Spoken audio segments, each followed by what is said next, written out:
हाँ, अब देखिए, एक हुआ अनुगामी, एक हुआ अननुगामी अवधि ज्ञान।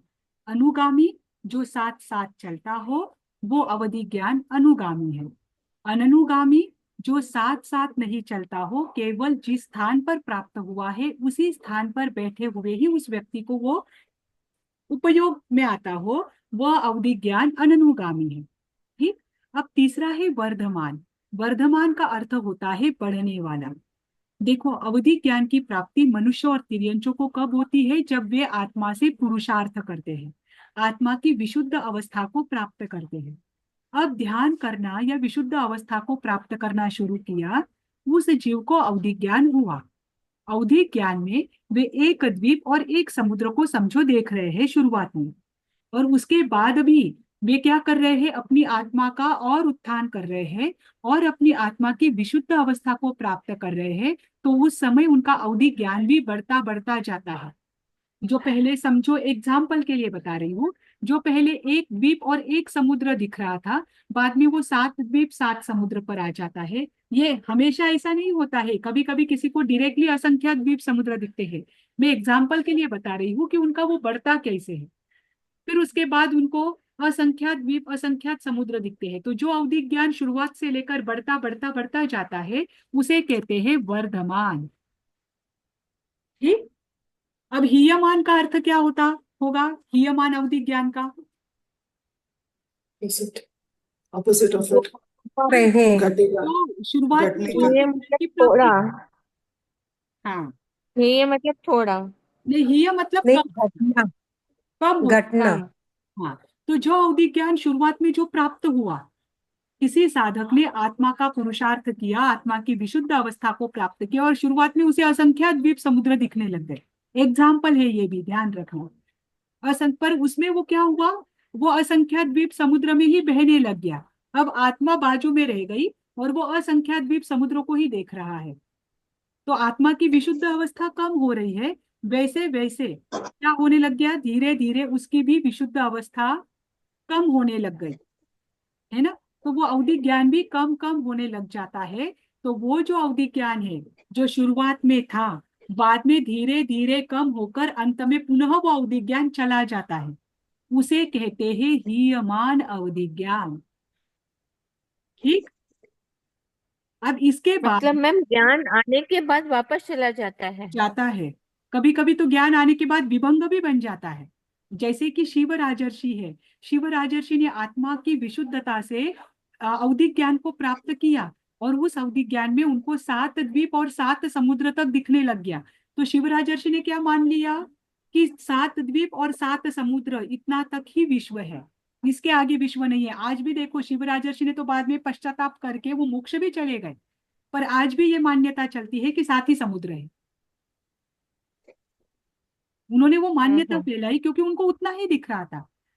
फिर उनको किसी ने कहा कि जब जितना तुम्हें दिख रहा है अवधि ज्ञान में, उतना ही विश्व नहीं है, विश्व तो उसके आगे है, तुम्हारा अवधि ज्ञान छोटा है। फिर उन्होंने क्या किया? उनका वो अवधि ज्ञान विभंग ज्ञान बन गया। अब वो उसको ही मानने लग गए, उसका ही प्रचार करने लग गए। फिर वो अवधि ज्ञान कम होने लग गया। फिर उनको समझ में नहीं आ रहा है कि क्या हो रहा है। फिर उनको किसी ने समझाया, तो उन्होंने पुनः अपनी आत्मा की विशुद्ध अवस्था को प्राप्त किया, और उसके बाद उनको असंख्यात द्वीप और समुद्र दिखे।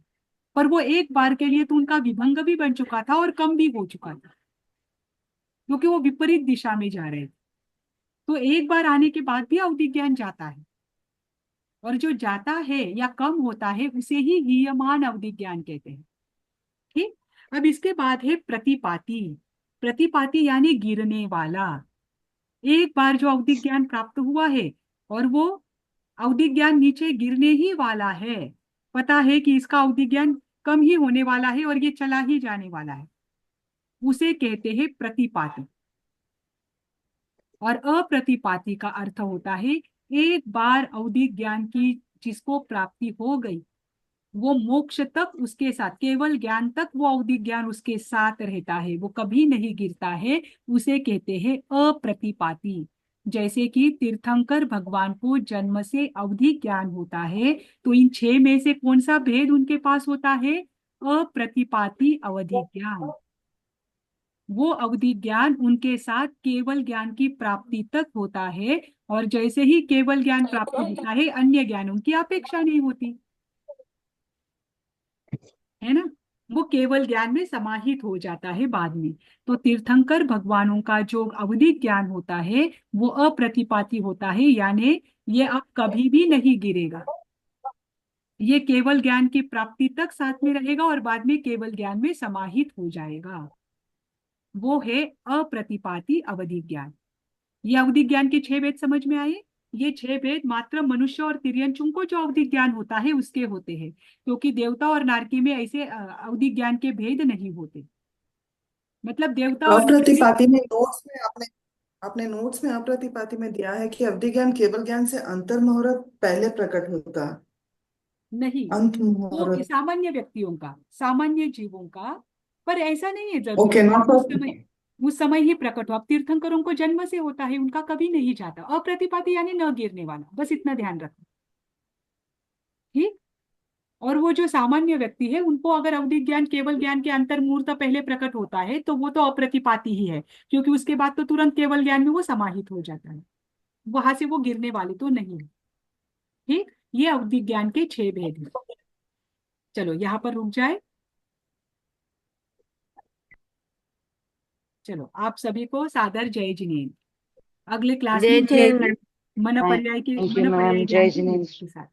जी। इसमें मैम, एक सेकेंड मैम, इसमें हाँ, दिया आपने द्रव्य क्षेत्र काल और भाव की अपेक्षा से अवधि के 4 प्रकार है, वो रखें या वो छोड़ दें? 1 मिनट, मैं देखती हूँ कहाँ है नोट्स आपके। अप्रतिपाती के बाद आप ये लिखा हुआ है कि अवधि के 4 भेद हैं द्रव्य क्षेत्र काल और भाव की अपेक्षा से। वो तो अब इसके मति ज्ञान और शुद्ध ज्ञान के भी थे, मैंने ही नहीं दिया आपको, क्योंकि वो फिर बहुत बढ़ जाएंगे, द्रव्य क्षेत्र हाँ काल भाव की अपेक्षा से और बढ़ हाँ, जाता है। तो वो तो आपको तो जब इसको मैं जरूरी। कैंसिल कर सकती हूँ ना? नहीं, ये ना एक्चुअली द्रव्य क्षेत्र काल भाव का मन पर्याय ज्ञान होने के बाद है ना, दोनों का मैं जब भेद बताऊंगी ना उसमें ये द्रव्य क्षेत्र काल भाव का आ जाएगा। ये आ भेद जाएगा तो नहीं कैंसिल है। नहीं करो। हाँ, ये भेद नहीं है। ये अवधि ज्ञान द्रव्य से कितना हो सकता है, क्षेत्र से कहाँ तक जाना जा सकता है, काल से कब तक हो सकता है, कब जा सकता है, कब तक रह सकता है, और भाव से वो कम ज्यादा कैसा होता है, ये उसके भेद नहीं है। उसे द्रव्य क्षेत्र काल भाव के अंतर्गत अवधि ज्ञान को समझाया है। Okay ma'am. हाँ, ये तो इसमें भी हो जाएगा। अवधि ज्ञान और मन पर्याय के जब भेद देखेंगे उसमें भी हो जाएगा, मतलब उसका अंतर देखेंगे तब। ओके मैम, ठीक है मैम। ओके ओके, चलो। थैंक यू जय मैम। जिनेन्द्र। जय जिनेन्द्र। जय जिनेन्द्र। जय जिनेन्द्र मैम। जय जिनेन्द्र।